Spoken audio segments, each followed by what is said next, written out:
Greetings, esteemed subscribers, comrades, friends, colleagues, foes, haters, and viewers. Recently, a query surfaced in the community tab asking about the utilization of PRO-Q3 EQ for vocals and the key techniques involved. This made me realize the absence of a video on my channel discussing the general usage of EQ. Consequently, I pondered upon the idea and felt the need to address this topic.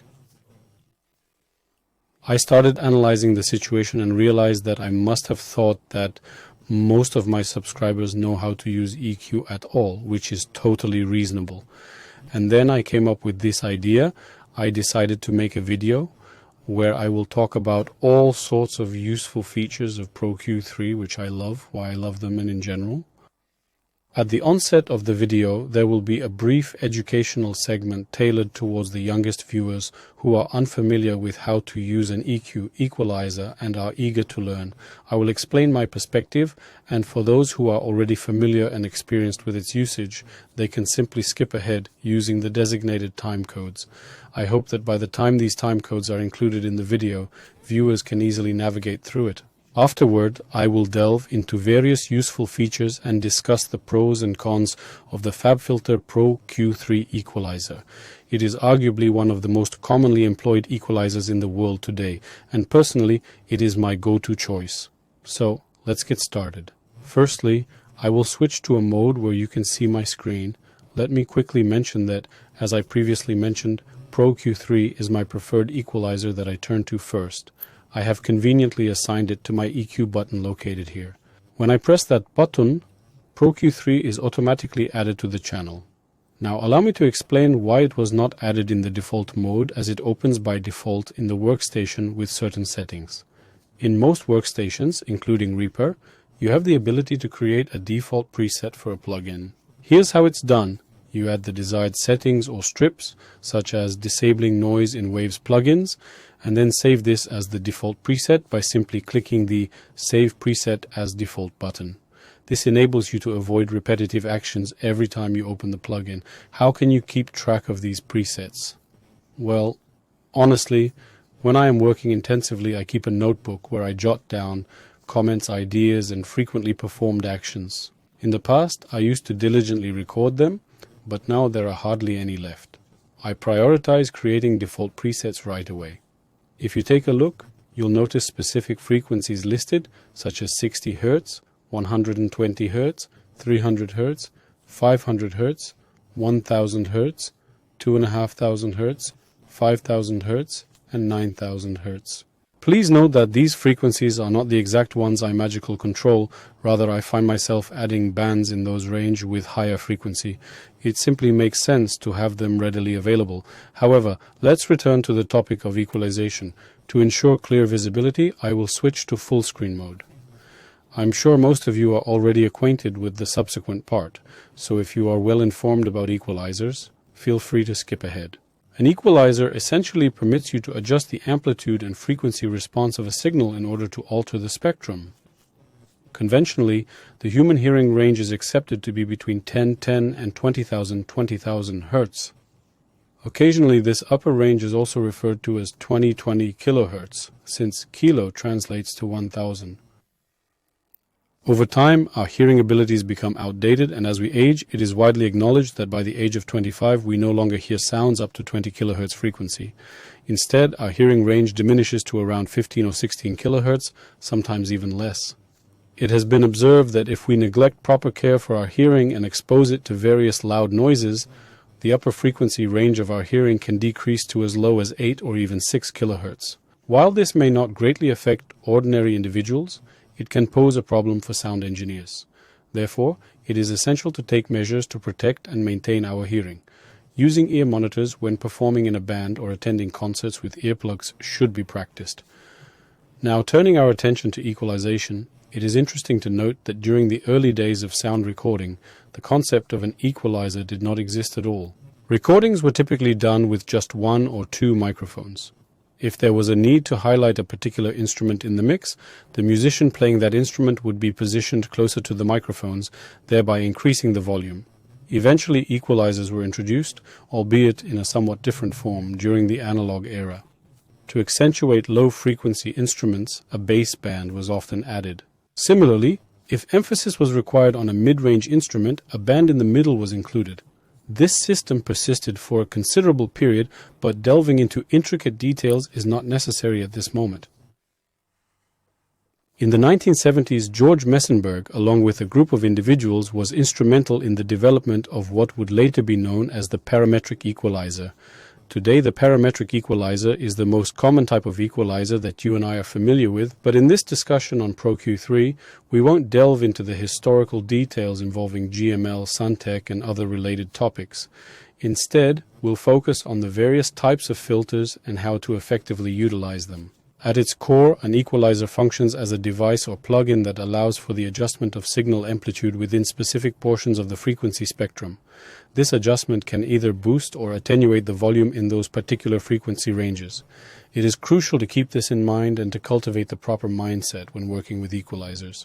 Many individuals often approach equalization by adding boosts and make judgments based on comparisons between the equalized and non-equalized versions of the signal.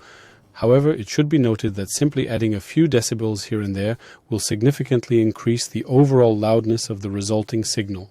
Thus, it is advisable to evaluate such differences by using subjective loudness adjustments, aiming for equalized loudness levels that closely resemble the original signal's loudness. It is quite common for many people to overlook this aspect. Equalization, in its essence, may seem like a straightforward concept that everyone comprehends.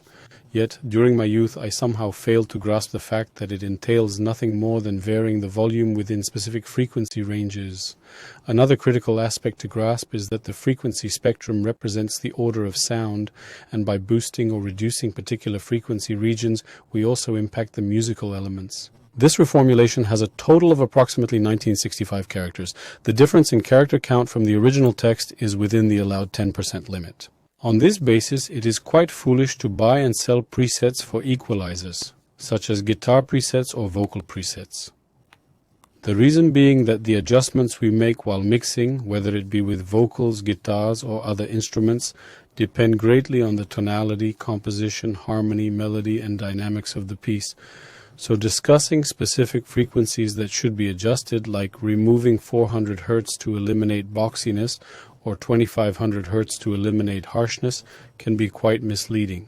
In reality, the exact frequencies to be adjusted are often determined by the harmonic components of the composition. Consider this before blindly following advice about specific frequencies. Using an equalizer, you have the ability to alter the tonality of a piece, making a minor chord sound less minor or more minor, and a major chord sound more major. You can even emphasize certain steps within the music. If you think of an equalizer as a musical instrument, you can understand its potential. However, this topic will be discussed in more detail in the next series of articles. In terms of filters, there are several basic types. The most common one is called a bell filter, named as such because its shape resembles that of a bell. Most filters have three parameters: gain, which controls the amount of frequency added or removed; quality factor Q, which is related to the bandwidth of the filter. Higher values of quality factor result in narrower bandwidth. While some people refer to quality factor as bandwidth, this is only partially accurate. Please note that the reformulated text has slightly exceeded the target number of characters. However, it still falls within the acceptable range of deviation. My friend Dima Selipanov always finds the term goodness amusing. According to him, incorporating more masculinity into EQ might be necessary for the presence of goodness. Well, and accordingly, the frequency at which we make the correction, you should consider it, but at the same time you shouldn't. Now, moving on. The subsequent category of filters, known as shelf filters, is up next for discussion. They are commonly referred to as shelf filters. Some individuals compare them to an ocean shelf, while others perceive them as ordinary shelves. Many people frequently suggest adding a shelf at the bottom or top. Shelf filters have become a familiar concept to everyone. The remarkable aspect of shelf filters lies in their gentle impact on the phase response of the signal. Moreover, these filters possess a quality factor that influences the dip before the frequency where the shelf initiates, the resonance, and the shelf itself. Depending on the specific scenario, The lower the quality factor is, the smoother the shelf effect will be. Interestingly, it would be worthwhile to open the Doctor plugin at this point, although I initially didn't plan to do so. By doing this, I have realized that it would be valuable to reveal what is happening behind the scenes of the equalizers. Therefore, let's proceed to open the PRO-Q3 equalizer within the Doctor plugin program.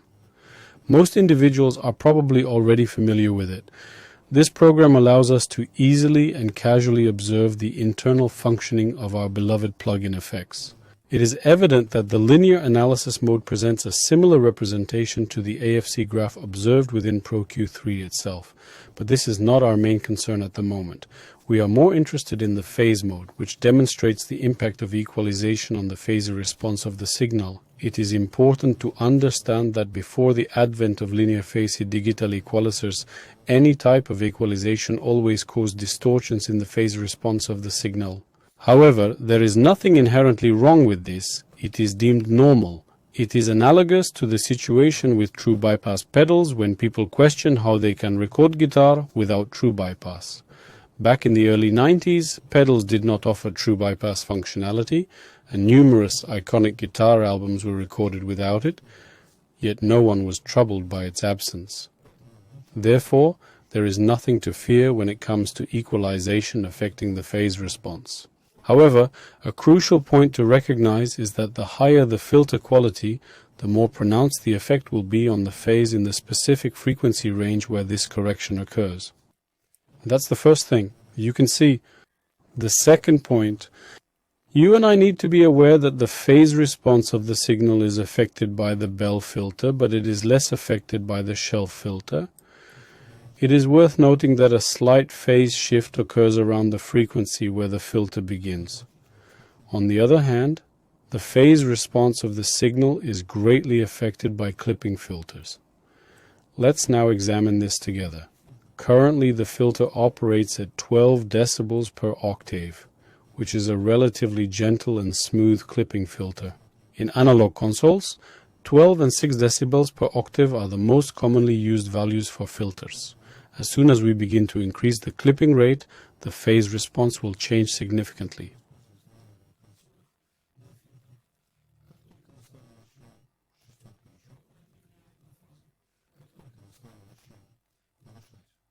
Increasing the steepness of the filter presents a challenge as it leads to encountering unusual phase anomalies. For instance, following the commonly recommended approach found in numerous YouTube videos, which suggests a filter steepness of 48 decibels per octave to effectively address frequency conflicts, ultimately results in observing multiple phase anomalies within the signal. More specifically, when making a cut at a frequency of 50 Hz, people often assert that nothing exists below this threshold and hence can be safely eliminated. While this indeed can be true, it raises an intriguing question regarding the possibility of a complete phase reversal occurring around 25 Hz. And then from 25 to 100 there's a smooth shift, and then at 100 there's another flip, and then the phase flip is effective up to 1.5 kHz, almost reaching 2 kHz. The question arises whether this is a necessary intervention. Conversely, the brickwave mode, although recommended by many, can have detrimental effects on the phase. The decision to use it or not ultimately rests with the individual. It is important to remember that all means are viable as long as they produce satisfactory results. Just because a particular approach can be employed, it does not mean it cannot cause complications. One must simply be aware of this possibility. Such implications are particularly evident when working with multi-channel drum or string recordings, particularly drums, when applying high steepness equalization, perhaps using a microphone like a snare drum microphone, as anomalies may arise in the interaction between signals from different microphones. It is advisable to take this into consideration.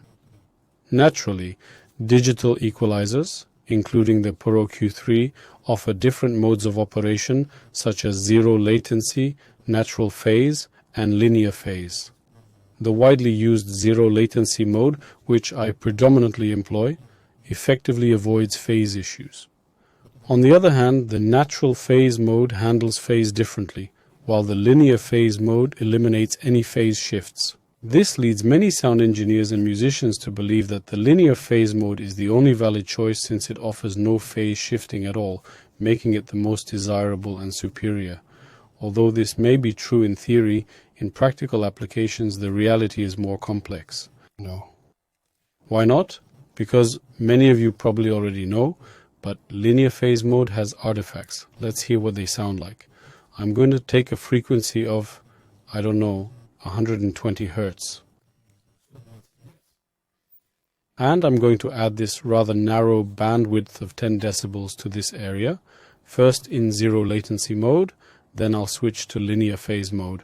Listen to how the dynamics change, how the transients change, how the most important artifact of linear phase equalization, which is called pre-ringing, is added. Well, pre-ringing, I can't do it without an accent anyway. Anyway, why I'm telling you about it in advance is because when I press play, my voice will fade out. Listen carefully.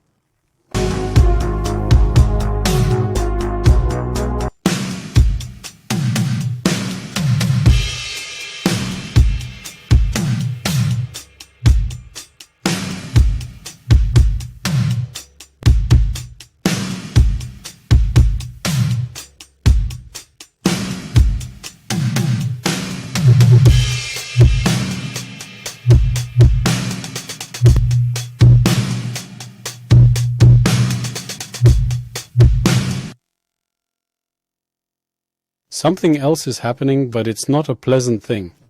It will be noticeable on the drum, specifically the snare drum.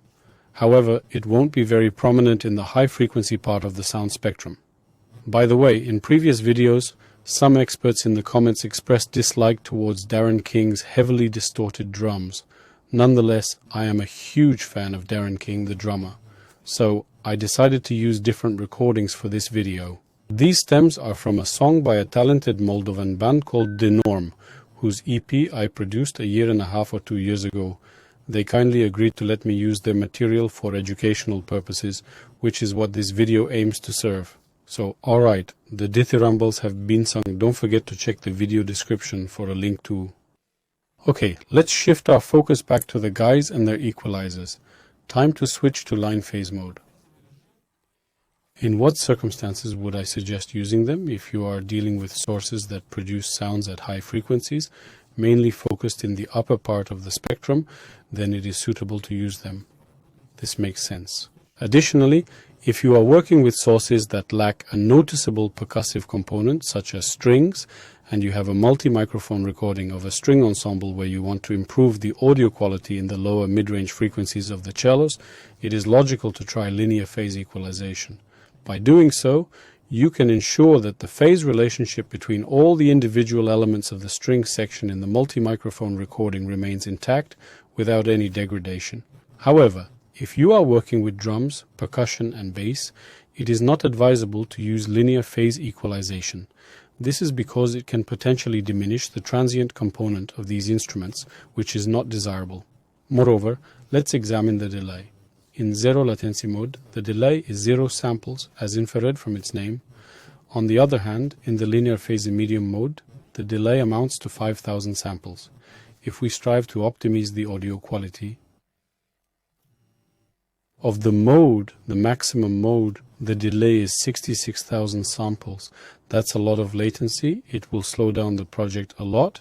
If there are several such equalizers in your project, it can greatly affect the performance of your computer, including the stability of your session. That's why linear phase equalization is good and fine, but you should always think about the cases when you use it.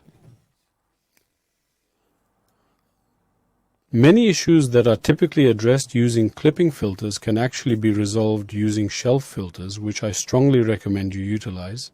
Some mastering engineers I know have reached a point where they no longer employ high-pass and low-pass filters, but instead opt for shelf filters. These filters tend to produce a more musical and softer sound, while also minimizing the phase response distortion of the signal. Now let's dive deeper into the fundamental use of equalizers. Human hearing can be divided into various parts, specifically certain sections of the frequency spectrum where our hearing sensitivity is heightened. In my opinion, the mid-frequency region, ranging from around 1,800 to 4,500 Hz, with a focus around 2,500 to 2,600 Hz, is perceived as most intense and harsh. So what's crucial to understand about this range? If you excessively reduce frequencies within this area and make your mix too gentle, it may sound quiet and lacking in loudness, as the perceived loudness of a mix is not solely determined by the overall amplitude, but also by the spectral makeup of the audio. Therefore, it is important not to overclean your mixes in this region. Moving on, we can shift our attention to the functionalities of Fabfilter, which I adore, have adored, and will continue to adore. Firstly, it offers a fantastic full screen mode and the ability to resize the interface, allowing for a comprehensive view. It boasts a fast and responsive interface, swiftly displaying the analyzer and smoothly adjusting every parameter. As you and I both acknowledge, it's beautiful and there's no disputing that. Additionally, it provides the convenience of resizing the window to meet individual preferences, a truly beneficial feature. In fact, I've noticed a peculiar pattern where I become accustomed to the standard size of the Fabfilter window and instinctively attempt to identify specific regions visually. When the window size changes, it's almost as if my internal compass goes awry. Why is this significant?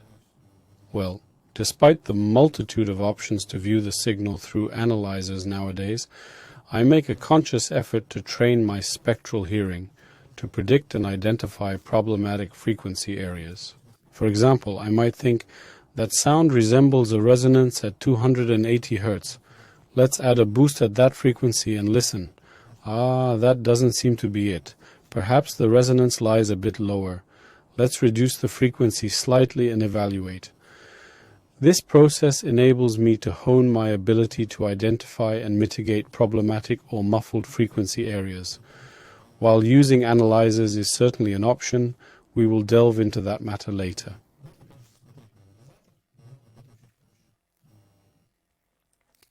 Often, I've talked about this recently, but I'll say it again in this video. I think it's a very important skill when working with EQs and when equalizing, of course, oil and butter, to be able to equalize one source and listen to the other. There are two frequencies left here from the last time I tried to record this video. Why are they left here? I listened to the bass and I tried to find, let me drop it so I can be honest, I listened to the bass and tried to equalize it in such a way that one bell filter attenuates, overlaps the barrel, the other overlaps the snares. I'll show you what it's all about.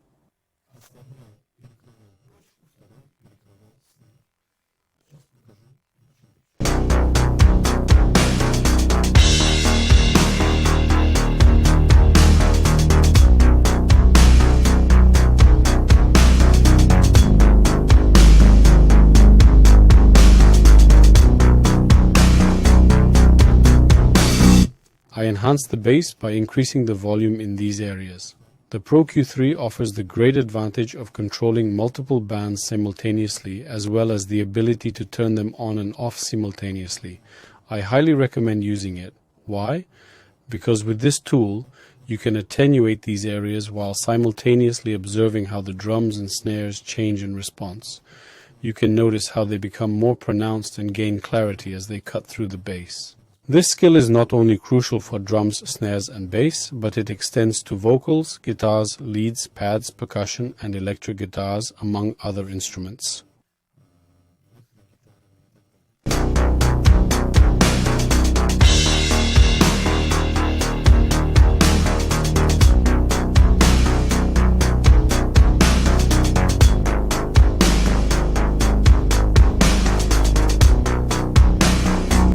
You can utilize your sense of hearing to achieve this, and that's the next impressive feature of the Fabfilter that I truly appreciate. It allows you to incorporate a different EQ instance into the current instance we're working with. For instance, by simply clicking here, I am able to examine the frequency spectrum of either my vocal or the drums and get a glimpse of the areas where the drum and snare sounds are most prominent. By using this feature, the sections with the highest level of overlap will be distinctly marked in red. Notice how they stand out.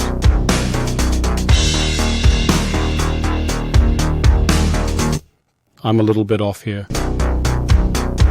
but I did it by ear.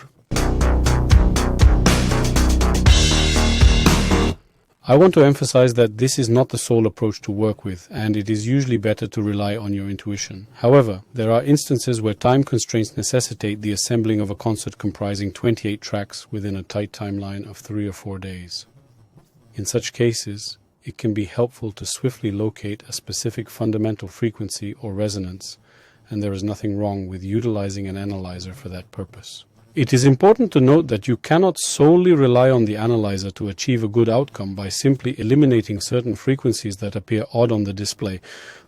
Another valuable feature of this analyzer, as you may already know, or in case you are unfamiliar, is its ability to highlight the most active portions, allowing for immediate equalization.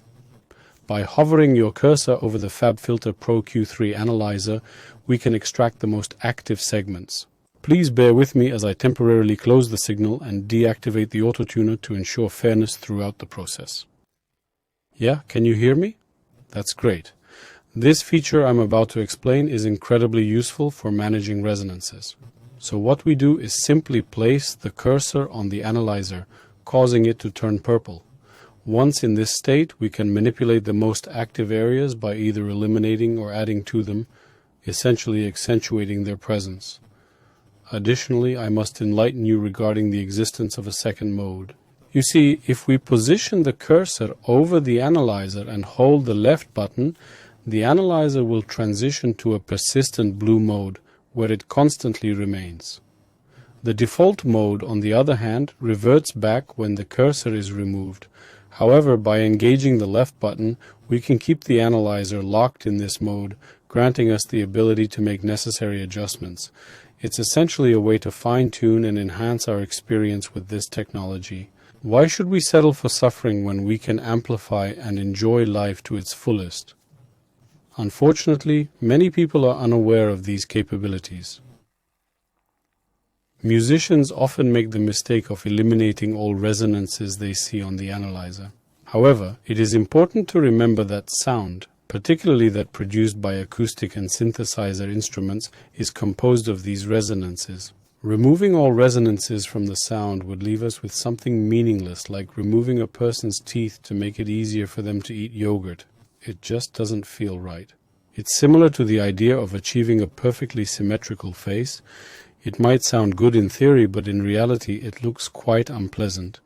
It's the same with a sound signal where all the resonances have been eliminated. However, in cases where the music is recorded thoughtlessly without considering a good microphone position or using a low-quality microphone in a poor acoustic environment, applying resonant equalization can potentially help improve the situation. It is worth noting that this should be done cautiously, as overdoing it can result in an unnatural sound. I do it more often with Sooth. There is such a plugin, but often, using PRO-Q can be helpful in combating resonances. When it comes to leveling out resonances, I personally categorize equalization into two types. Firstly, there's additive and subtractive equalization, where we either boost or cut frequencies. In my case, I tend to cut more frequently on digital equalizers and rarely use additive equalization. However, that's not the main focus here. I want to emphasize the importance of surgical equalization and tone shaping. Prior to applying compression or saturation, I always aim to surgically equalize my audio, addressing any problematic resonant frequencies or areas that don't sound quite right. By doing so, I prevent amplifying these issues later on with saturation or other processing techniques. As for tone shaping, I prefer to apply it after compression. Tone shaping involves making broader adjustments to the overall timbre. For instance, Fabfilter offers a convenient feature called Tilt EQ that swiftly allows you to modify the tonal characteristics of the entire signal. With just a single bar on the EQ, you can easily make the sound more full-bodied and darker, or brighter and airier. It's a highly efficient and practical tool. I apologize for any clock notifications that may have interrupted this discussion. Unfortunately, I'm unable to control them. Now let's move on to talking about analyzers. I've decided to remove analyzers from the list of features that I'll discuss. There is also EQ match function in the analyzer section. I won't go into it in detail now, but the point is that with the help of this section, we can approximate. Audio matching is an intriguing technique that aims to adjust the sound of one tone to resemble another. Let's say we have a vocal recording done in a studio, but then the artist decides to re-record at home and sends us a snippet. If we want the home recording to have the same spectrum as the studio version, we can use a referential tool. By feeding a portion of the original vocal as a reference, we can try to match and align the rewritten section with the original. Although it can be quite handy and have a groovy effect, it doesn't always guarantee great results. It can even come in handy if something goes wrong during recording, like when a microphone falls and we need to salvage the audio as best as possible. Another application could be adjusting the timbre of a guitar to match it with a reference sound.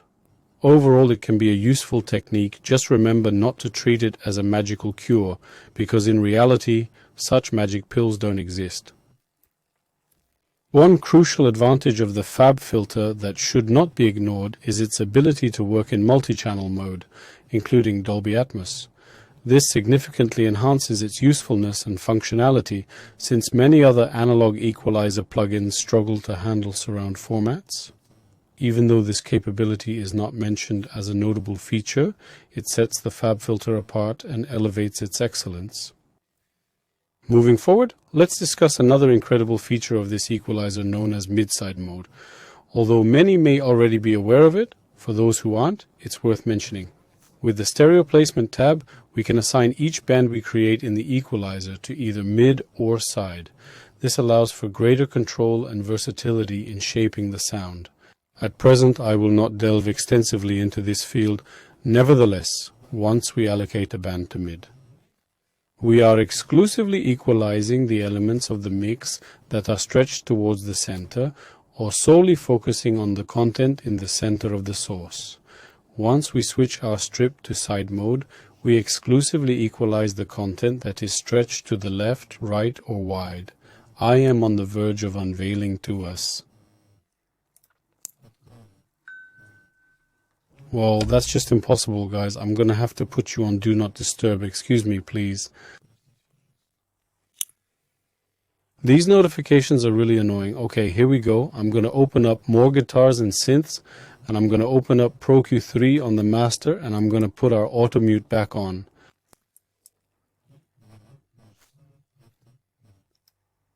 Just in case. So, just to be clear, I'm just going to show you when we turn the mid strip on, we're going to hear the drum, the snare, what's in the middle.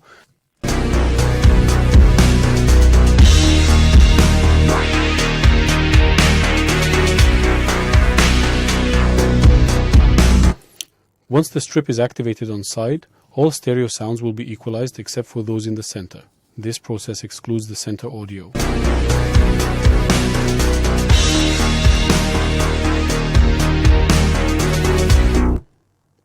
Well, most of you probably know this.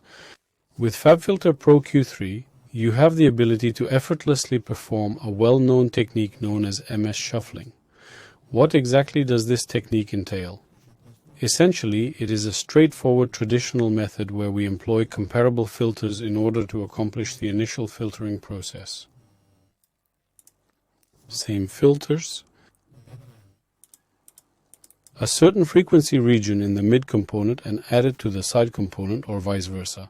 Let's take a frequency of 350 Hz, cut it by 6 decibels with a quality factor of 1.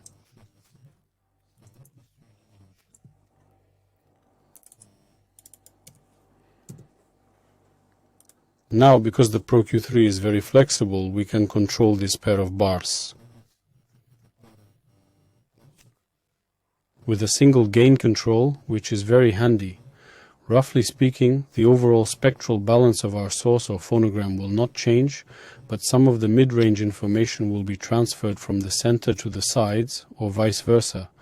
Watch, or rather listen, to how it works.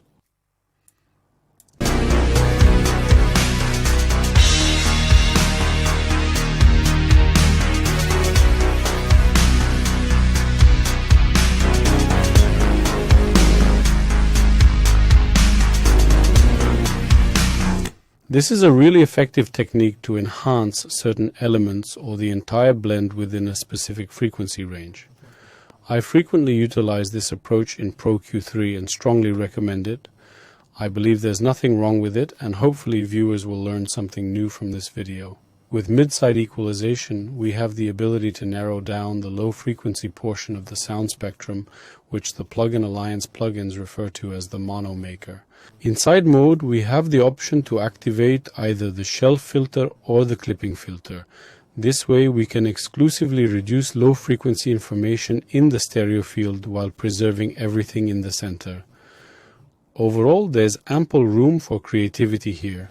For instance, if you received a recording for mastering or restoration that requires extracting the vocals and the original EQ doesn't sound ideal as it appears to be muffled, you can attempt to isolate the higher frequencies exclusively in the mid-channel. Everything here is limited only by your imagination, especially with modern possibilities. I would also like to say about the use of equalization in principle that, besides the fundamental task of controlling the spectrum, which is often viewed as a traditional function, equalizers are inherently seen as a valuable tool for manipulating frequencies to accentuate or suppress certain elements. However, they serve a greater purpose in controlling the positioning and spatial dynamics of sound in a mix. Allow me to explain why this is significant. In real-life scenarios, such as when you hear acoustic sources, you'll notice that the perception of space is not solely influenced by reverberation and reflections, although many initially associate it with these factors. Spectrum also plays a vital role. When a person speaks close to your ear, the sound is bright, detailed, and rich in low frequencies. However, as the person moves away from you, the sound becomes duller and attenuated with less emphasis on the lower end. Hence, equalization, EQ, becomes crucial in creating perspective and distributing elements, not only within the stereotypical left to right spectrum, but also in terms of depth and proximity. Now let's consider how the manipulation of drums with a regular shelving filter affects their perception in the foreground. Although this may seem like a trivial example, it is in fact essential. The application of EQ allows us to shape the drums, or the drum stack in this case, and position it prominently in the foreground, enhancing its impact and presence. In conclusion, equalizers possess the power to go beyond spectrum control, playing a pivotal role in sculpting spatial qualities within a mix. Their influence allows us to craft a three-dimensional audio experience, where elements can be perceived as closer or farther away, deepening the overall sense of realism and immersion.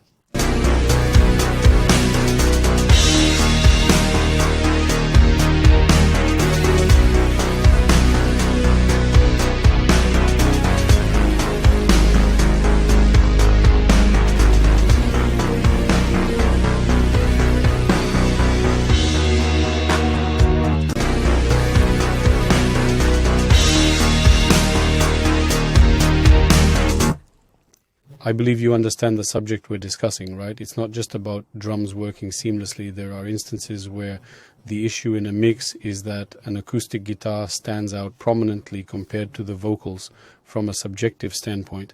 And to make it blend in a bit more, you can certainly experiment with reverbs, but often when you apply reverb to a high-pitched signal, you end up with similar signals drenched in reverb and the desired illusion doesn't work. What we fundamentally create when we mix music is an illusion, including the illusion of how the various elements are arranged within a given space. To make it effective, we should utilize as many tools as possible that emulate our perception of real life, and equalization is one of those tools. I've discussed the control of multiple frequencies as well as the resize and foul screen features. Another important topic to address is the dynamic EQ mode, which I frequently use. Many people often inquire, particularly in exams, about the differentiation between a dynamic EQ and a multiband compressor, Or, in more passionate online discussions, they essentially discuss the discrepancy between a dynamic equalizer and a multiband compressor, as well as the capability of making precise corrections within a very narrow frequency range, which is unattainable with multiband compressors. In essence, that is the main disparity. With the PRO-Q3 pre-filter, there is also no option to manipulate the attack and release settings of the dynamic section. However, such tasks are rarely encountered by me. If the need arises for control, I resort to either the new PRO-Q3 or the PRO-MB Fabfilter multiband compressor. Regardless, there are countless alternatives, such as Kurtz and so on. What is dynamic equalization? It refers to the capability of dynamically regulating a certain frequency, analyzing the incoming signal, and applying EQ only when necessary to maintain balance without constant adjustment. It is essentially like having targeted equalization that occurs automatically based on the signal characteristics, a certain band of the spectrum.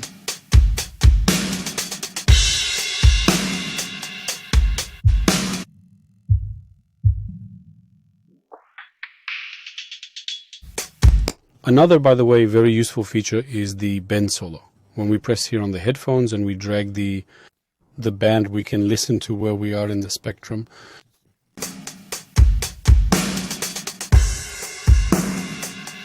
By default, the dynamic section operates in auto-threshold trigger point mode. However, it also has the ability to be manually switched into a different mode if desired.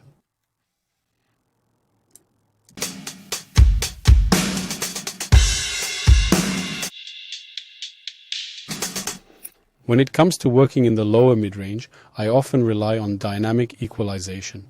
This is particularly helpful when dealing with vocals in certain parts of a song where the singer's voice drops lower. Sometimes these lower tones can produce a faint humming or buzzing sound. If I were to solely use EQ to eliminate this issue, it would result in the vocals sounding thin and lacking presence. To effectively handle these situations, I utilize various methods. One approach involves the use of automation, where I manually draw a curve to control the areas where this hum predominates.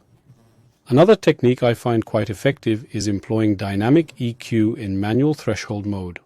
Additionally, I have found that Dolby-like or compounder-like processing works exceptionally well, especially on vocals with higher frequencies. By employing a shelf filter and carefully accentuating the sharpest moments, we can achieve a desired boost in the upper range.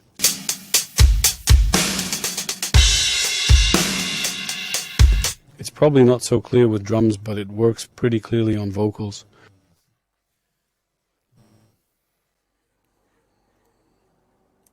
Well, and another important thing, by the way, which is very often dumbed down by copy and slash people on forums, related to the fact that some people say, here's the PRO-Q3 Fabfilter, only you hang it on a channel, it immediately does something to the sound, and everything sounds just very bad. It spoils the sound. Like, no, that's a lie. How do you make sure it's a lie? By using the classic null test. You know what that is? Take the PRO-Q3, which does nothing to the signal, copy the channel, copy it using the duplicate button, remove the PRO-Q3, leaving a completely clean signal with nothing happening to it. Press play, you'll hear the volume increase.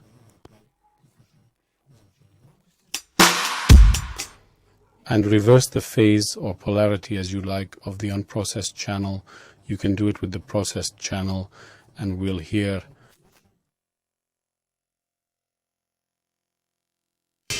complete silence. Why? Because Fabfilter PRO-Q3 doesn't do anything with sound by default. It doesn't spoil, add, or change anything.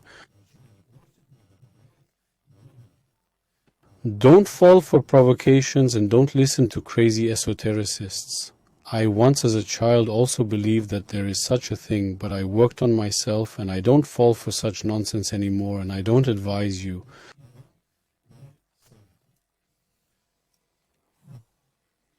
It's also important to say that equalizer work. First and foremost, our work with equalizers focuses on musical ranges, not just frequencies. When using an equalizer, we tackle the tasks based not only on the prevalence of certain frequencies, but also on the specific musical problems we encounter and aim to solve. Equalizers prove to be effective in addressing various issues, some of which can be remedied with their assistance. I guess that covers the nerdy part. If you have any thoughts on the video, whether positive or negative, feel free to share them in the comments. Don't forget to let me know if there's anything I missed mentioning or if you have any additional questions. Together, we can create a livelier and more enjoyable channel. Remember to subscribe, ring the notification bell, like or dislike, and let's support one another. That's all for now. I'm off to start recording the next video.